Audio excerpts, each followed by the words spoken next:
चीन में कोरोना संक्रमण की रफ्तार बढ़ी तो भारत की शंकाएं भी बढ़ गई।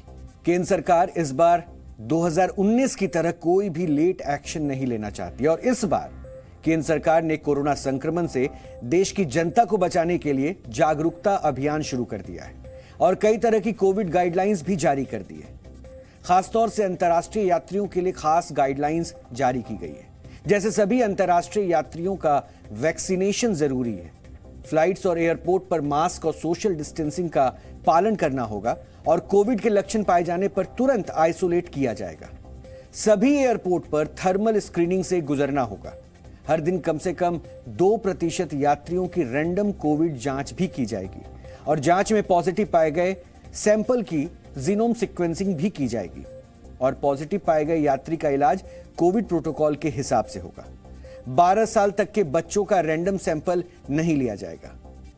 इस गाइडलाइन में यह भी कहा गया है कि एयरलाइंस को अधिकार होगा कि वो किन देशों के यात्रियों की रैंडम जांच करना चाहते हैं। दरअसल अभी तक चीन, जापान, अमेरिका और ब्राजील में कोरोना संक्रमण की नई लहर देखी जा रही है। इसलिए एयरलाइन को जिम्मेदारी दी गई है कि जिसमें भी कोविड से पीड़ित होने के लक्षण दिखे उनकी रैंडम जांच की जाए। केंद्र सरकार इस बार किसी तरह की कोई कोताही नहीं बरतना चाहती है, इसलिए इस बार चीन में फैले संक्रमण की खबर के बाद से ही वो हाइपर एक्टिव है। केंद्रीय स्वास्थ्य मंत्री मनसुख मांडविया ने देश के अलग अलग राज्यों के स्वास्थ्य मंत्रियों के साथ कोरोना संक्रमण पर बात की और जरूरी दिशा निर्देश दिए। केंद्र सरकार इस बार कोरोना संक्रमण को लेकर कितनी सजग है, इसका पता इसी बात से चलता है कि इंजेक्शन से लगने वाले वैक्सीन डोज के अलावा नेजल वैक्सीन को भी मंजूरी दे दी गई है। भारत दुनिया का पहला देश है जिसमें नेजल वैक्सीन से इमरजेंसी यूज को मंजूरी दी गई है। भारत में दी जाने वाली यह पहली नेजल वैक्सीन होगी। यह वैक्सीन हैदराबाद की फार्मास्यूटिकल कंपनी भारत बायोटेक ने बनाई है और इसे इन कोवैक नाम दिया गया है। इस नेजल वैक्सीन को प्राइमरी और बूस्टर वैक्सीन के तौर पर इस्तेमाल किया जा सकेगा। इन कोवैक नेजल वैक्सीन की 2 डोज 28 दिनों के अंदर लेनी होगी और इस वैक्सीन को भी 2 से 8 डिग्री सेल्सियस के तापमान पर सुरक्षित रखा जा सकेगा। नेजल वैक्सीन लेने का विकल्प कोविन प्लेटफॉर्म पर होगा। फिलहाल नेजल वैक्सीन केवल प्राइवेट अस्पतालों में ही उपलब्ध होगा। अच्छी बात यह है कि यह वैक्सीन हेटेरोलोगस बूस्टर डोज है, यानी कि आपने चाहे किसी भी कंपनी की वैक्सीन के 2 डोज लिए हों, इस नेजल वैक्सीन को आप बूस्टर डोज के तौर पर इस्तेमाल कर सकेंगे। अब सवाल यह है कि नेजल वैक्सीन इंजेक्शन से दी जाने वाली वैक्सीन से अलग कैसे है और क्या यह तरीका वैक्सीनेशन को बेहतर विकल्प के तौर पर प्रदान करेगा। आमतौर पर हर कंपनी जो वैक्सीन बना रही है वो लिक्विड फॉर्म में है। इसे इंजेक्शन के जरिए शरीर के नसों में पहुंचाया जाता है, लेकिन नेजल वैक्सीन की खासियत यह है कि इसे इंसान के नाक के जरिए शरीर तक पहुंचाया जाता है।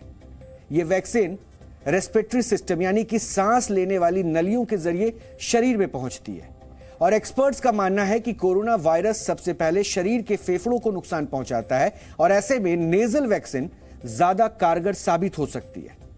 कोरोना वायरस समेत कई अन्य वायरस म्यूकोसा यानी कि नाक, मुंह, फेफड़ों और पाचन तंत्र में मौजूद गीले पदार्थ के जरिए शरीर में पहुंचते हैं। नेजल वैक्सीन सीधे म्यूकोसा में ही इम्यून रिस्पॉन्स पैदा करती है। कई लोगों को इंजेक्शन लगवाने से डर लगता है। इसे मेडिकल भाषा में ट्राइपैनोफोबिया कहा जाता है और हर 10 में से 1 व्यक्ति को ट्राइपैनोफोबिया होता है। ऐसे लोग नेजल वैक्सीन का इस्तेमाल कर सकते हैं। नेजल वैक्सीन के आने से डॉक्टर या नर्स का रोल कम हो जाएगा, क्योंकि इंजेक्शन शरीर में लगाया जाता है और इसके लिए एक्सपर्ट्स का होना जरूरी है। लेकिन नेजल वैक्सीन के लिए एक्सपर्ट होना जरूरी नहीं है। यह सीधे नाक के जरिए कोई भी खुद भी ले सकता है। ब्रिटिश साइंटिफिक जर्नल नेचर में छपी एक रिपोर्ट के मुताबिक इस समय दुनिया में कोरोना की लगभग 100 अलग अलग नेजल वैक्सीन पर काम चल रहा है। इसमें लगभग 20 नेजल वैक्सीन ह्यूमन ट्रायल तक पहुंच चुकी है। इनमें चीन की 2, ईरान की 1 और रूस की स्पुतनिक वैक्सीन भी है। इसके अलावा America, Mexico, Greece, Cuba, Georgia जैसे देशों में भी नेजल वैक्सीन पर काम चल रहा है। ब्रिटेन की फार्मा कंपनी एस्ट्राजेनेका और भारत का सीरम इंस्टीट्यूट भी नेजल वैक्सीन विकसित कर रहे हैं। जिस तरह से पोलियो की वैक्सीन से पहले इंजेक्शन पहले दी जाती थी, लेकिन आज बच्चों को केवल 2 बूंद पिलाई जाती है, ठीक वैसे ही इंजेक्शन से दी जाने वाली कोरोना वैक्सीन अब अपग्रेड होकर नेजल वैक्सीन हो गई और इस वैक्सीन को लेना भी आसान है। फिलहाल नेजल वैक्सीन की मंजूरी केवल 18 वर्ष से ऊपर के लोगों को ही दी जाएगी। वैसे जब से चीन में संक्रमण बढ़ा है तब से भारत में इसको लेकर लोगों में दहशत है। एक बार फिर से वैक्सीन सेंटर पर लोग बूस्टर डोज लेने के लिए पहुंच रहे हैं। चीन में आई नई लहर से पहले देश में केवल 22 करोड़ लोगों ने बूस्टर डोज लगवाई थी, लेकिन अब एक बार फिर से लोगों में बूस्टर डोज लेने की होड़ मची है। हमने वैक्सीनेशन का रियलिटी चेक किया। कोरोना वैक्सीन की बूस्टर डोज हम में से बहुत से लोगों की लंबे वक्त से ड्यू थी, लेकिन अब चीन, जापान, अमेरिका में मामले बढ़ने के बाद भारत में भी लोगों में इस बात को लेकर डर बढ़ा है कि कोविड को लेकर एक बार फिर से इम्यूनिटी की जरूरत है। और इस वक्त हम एक वैक्सीन सेंटर में मौजूद हैं जहां आप देख सकते हैं कि बहुत सारे लोग अपनी बूस्टर डोज के लिए फाइनली यहां पर पहुंचे हैं और बूस्टर डोज लगवा रहे हैं। अपनी माता जी को लगवाने के लिए आए। कब से ड्यू थी और आज कैसे पहुंचे हैं? अभी तो क्योंकि लास्ट कुछ दिनों से हम लोग देख रहे हैं ना, चाइना वगैरह का आ रहा है, तो सोचा कि बूस्टर इनकी ड्यू थी काफी टाइम से। वो तो याद नहीं कि कितना टाइम है, बट इट्स बेटर कि लगवा के प्रिकॉशन ले लिया जाए। बिल्कुल, प्राइमरी वैक्सीनेशन आपको कुछ हद तक इम्यूनिटी देती है और माना जाता है कि थोड़े वक्त के बाद एंटीबॉडीज कम होने लगती हैं और उसे बूस्ट करने के लिए ही प्रिकॉशन डोज की जरूरत पड़ती है। आलम यह है कि कल 24 घंटे में सबसे ज्यादा देश भर में 12,000 रजिस्ट्रेशन हुए हैं बूस्टर डोज को लगवाने के लिए और कल की अगर बात करें तो तकरीबन 48,000 लोगों ने बूस्टर डोज लगवाई है, जो कि अब तक का पिछले एक महीने का सबसे ज्यादा आंकड़ा है। हम जहां पर मौजूद हैं यहां इस वक्त वैक्सीन लगाई जा रही है और इस एरिया में वैक्सीनेशन हो रहा है। जैसे यहाँ पर सर मौजूद हैं। मेरी ये डोज है कि नहीं फरवरी से ड्यू है। फरवरी से ड्यू? हाँ, फरवरी से ड्यू है, लेकिन है कि नहीं उसको भी हमने अवॉइड कर रखा था, लेकिन अब केसेस जरा काफी बढ़ने लगे तो प्रिकॉशन के लिए लेना जरूरी है, इसलिए मैंने आज बुकिंग कराया और उसकी हेड ले रहा हूँ। अभी तक जरूरत नहीं लगी थी? नहीं, अभी जरूरत नहीं लगी थी। 2 डोजों के बाद बूस्टर किया कि नहीं मेरे को जरूरत नहीं महसूस हो रही थी, लेकिन अभी है कि नहीं जब कोविड केसेस बढ़ने लगे हैं तो एज ए प्रिकॉशन मैंने लेना शुरू। जी, तो यहाँ पर सर अपनी वैक्सीनेशन के लिए पहुंचे हैं। बहुत सारे लोग और भी इंतजार कर रहे हैं। आपकी भी बहुत लंबे समय से ड्यू थी? बहुत लंबे समय से, 1.5 साल से। 1.5 साल से ड्यू थी? तो अब जाके आप पहुंचे हैं? हाँ बिल्कुल। चीन ने डरा दिया? हाँ, वो चीन ने डरा दिया। स्टार्ट उसी ने किया था ना। स्टार्ट उसी ने किया था और इसीलिए खतरा है कि फिर से यहाँ पर ना आ जाए। अगर हम बूस्टर डोज की वैक्सीनेशन की बात करें तो केवल एलिजिबल पॉपुलेशन में से 27% लोगों ने अभी तक बूस्टर ली है, लेकिन आज जिस तरह की तस्वीरें नजर आ रही हैं वैक्सीनेशन सेंटर्स पर लोग पहुंच रहे हैं, पिछले दिनों से अब को कंपेयर करें तो पिछले 2-4 दिन में कुछ बदला है कि लोग ज्यादा आ रहे हैं?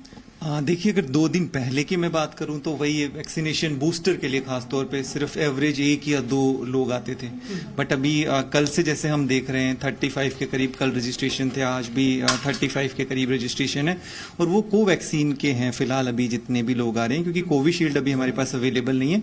उसका आई थिंक कोविशील्ड का कोवैक्सीन से 4 टाइम्स ज्यादा इंक्वायरीज है जिनका बूस्टर ड्यू है। तो मैं समझता हूं जैसे कोविशील्ड की भी अवेलेबल हो जाएगी उसके बाद रश एकदम से वैक्सीनेशन सेंटर पे काफी बढ़ेगा। जी, तो दिल्ली के कुछ सेंटर्स ऐसे हैं जहां पर अभी कोविशील्ड की अवेलेबिलिटी का भी इशू है। प्राइवेट सेंटर्स में भी कोविशील्ड उतनी ज्यादा अवेलेबल नहीं है, लेकिन कोवैक्सीन जहां जहां अवेलेबल है और जिन लोगों ने कोवैक्सीन लगवाई थी वो लोग अपनी बूस्टर के लिए पहुंच रहे हैं। जहां जहां उन्हें कोविशील्ड मिल रही है वो भी लगवाने के लिए पहुंच रहे हैं और अब नेजल वैक्सीन भी आ गई है, कोविन प्लेटफॉर्म पर उपलब्ध हो गई है। हालांकि अभी सेंटर्स में इफेक्टिवली पहुंचने में उसे वक्त लगेगा। जब नेजल वैक्सीन आ जाएगी तो उम्मीद की जानी चाहिए कि बूस्टर को लेकर लोगों ने जो अभी तक आराम वाला रवैया अपनाया हुआ था वो खत्म हो जाएगा और चूंकि नाक के जरिए दी जाने वाली वैक्सीन है, इस तरह से इंजेक्शन नहीं लगता है, तो उसके बाद फिर से लोग ज्यादा बूस्टर लगाने के लिए आएंगे। बहरहाल चीन के, अमेरिका के और जापान के आंकड़ों को देखते हुए भारत में अभी से सतर्कता का माहौल है और इसीलिए हम देख रहे हैं कि बूस्टर डोज को लेकर भी लोगों में कहीं ना कहीं अब वापस अवेयरनेस बढ़ी है और लोग अपनी जिम्मेदारी निभाने के लिए सेंटर्स पर पहुंच रहे हैं। पूजा मक्कड़, जी मीडिया, दिल्ली। वैक्सीन को लेकर लोगों में अब जागरूकता बढ़ी है और चीन में कोरोना की नई लहर के बाद भारत में भी लोग सावधान हुए हैं। अगर आप इंजेक्शन से वैक्सीन ले रहे हैं तो ठीक है, लेकिन अगर आप नेजल वैक्सीन लेने के बारे में सोच रहे हैं तो आपको कुछ खास बातों पर ध्यान रखना चाहिए। जैसे आपको किसी तरह की एलर्जी हो तो उसके बारे में डॉक्टर को जरूर बता दें। बुखार हो तो फिर खून पतला करने वाली कोई दवाई ले रहे हो तो उसके बारे में भी डॉक्टर को जानकारी दें। इम्यून सिस्टम से जुड़ी कोई दवाई अगर आप खा रहे हैं तो डॉक्टर को इस बारे में भी जरूर इत्तला कर दें। अन्य वैक्सीन की तरह ही इस वैक्सीन के भी कुछ खास साइड इफेक्ट हैं, जैसे इस वैक्सीन को लगवाने के बाद सिर दर्द, फीवर या जुकाम हो सकता है। हालांकि ये कोई बड़ी बात नहीं है। कोरोना संक्रमण से बचने के लिए वैक्सीन ही एकमात्र हथियार है। लेकिन वैक्सीन लगवाने के बाद आप खुद को सुपरमैन बिल्कुल मत समझिएगा। वैक्सीन भले ही आपको संक्रमण से बचाएगी, लेकिन आपको सावधानी जरूर बरतनी है। और केंद्र सरकार भी लोगों को फिर से मास्क पहनने और सोशल डिस्टेंसिंग अपनाने की सलाह दे रही है। देश में सरकार की इस सलाह का कितना असर हुआ है, चलिए अब हम आपको इस पर भी एक खास रिपोर्ट दिखाते हैं।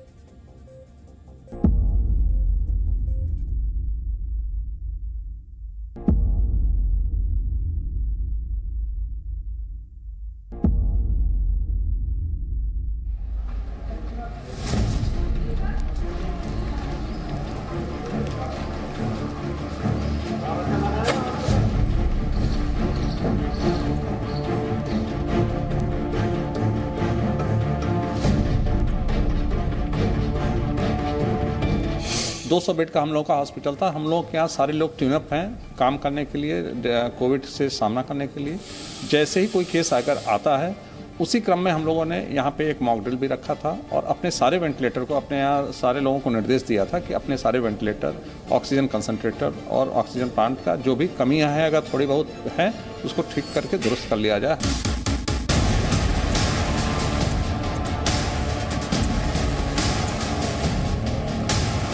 अपने तरफ से अच्छा है, सरकार जब कुछ आपको सुविधा दे रही है तो उसका लाभ उठाया जाए, बिना मतलब से फैलने से रोका जाए, तो इसलिए हम इधर आ गए कि लगा लेते हैं। आपके चैनल के माध्यम से कहना चाहूँगा लोगों को कि कोई भी अगर वैक्सीन नहीं लिया है तो वो ज़रूर वैक्सीनेट होए, ताकि ये बचने का एकमात्र उपाय है।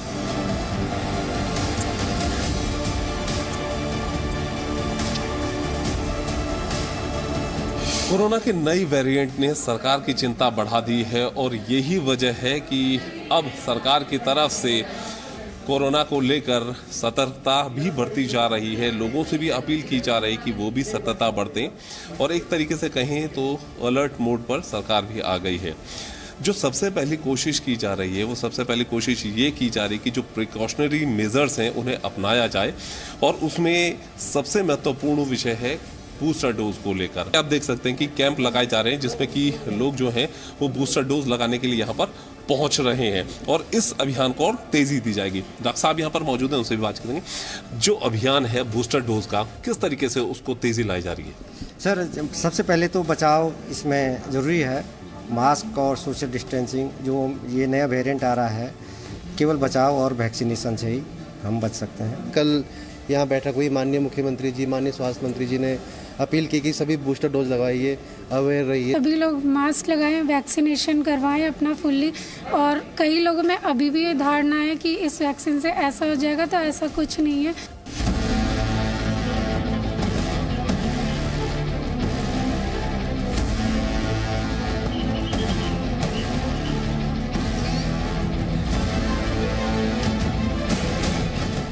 चीन में कोरोना वायरस के नए वेरिएंट को लेकर एक बार फिर दुनिया भर में कोरोना का खतरा मंडरा रहा है और इसी परिस्थिति में देश की जो केंद्र और राज्य सरकारें हैं वो अपनी तरफ से तैयारियों में जुट चुकी हैं। लेकिन सरकारों के साथ साथ जो आम नागरिक हैं वो भी अपनी तरफ से सुरक्षा बरत रहे हैं। इस वक्त हम मौजूद हैं मुंबई के प्रसिद्ध मुंबा देवी मंदिर में, जहां आप देख पाएंगे कि जो मंदिर का स्टाफ है उसके साथ साथ जो आम नागरिक हैं वो अब सुरक्षा के जो इंतज़ाम थे, जिस प्रकार हमने देखा कोविड की पहली और दूसरी लहर के दरमियान, चाहे वो मास्क का उपयोग हो या ग्लव्स का उपयोग हो या सैनिटाइज़र का उपयोग हो, वो एक बार फिर से हमें वही पुरानी तस्वीरें देखने मिल रही हैं। अभी फ़िलहाल सरकार की तरफ से किसी प्रकार के कंपल्सरी रूल्स एंड रेगुलेशंस या गाइडलाइंस नहीं दी गई हैं, लेकिन ये सलाह सरकारों द्वारा ज़रूर दी जा रही है, प्रशासन द्वारा ज़रूर दी जा रही है कि आप अपनी तरफ से सुरक्षा के जो इंतज़ाम हैं वो ज़रूर अपनाएं।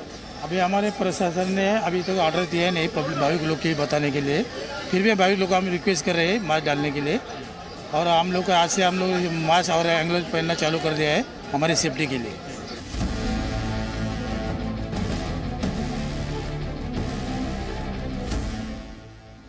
भारत इस वक्त अलर्ट मोड पर है। यही देखने के लिए हम दिल्ली की मशहूर जनपथ मार्केट में पहुंचे। आइए तस्वीर के जरिए इस वक्त देखते हैं, यहाँ पर अक्सर जो है भीड़ ज़्यादा रहती है। कल एक अहम बैठक दिल्ली के सीएम अरविंद केजरीवाल ने बिठाई थी, जिसमें इन्हीं मुद्दों को लेकर के बात की गई थी।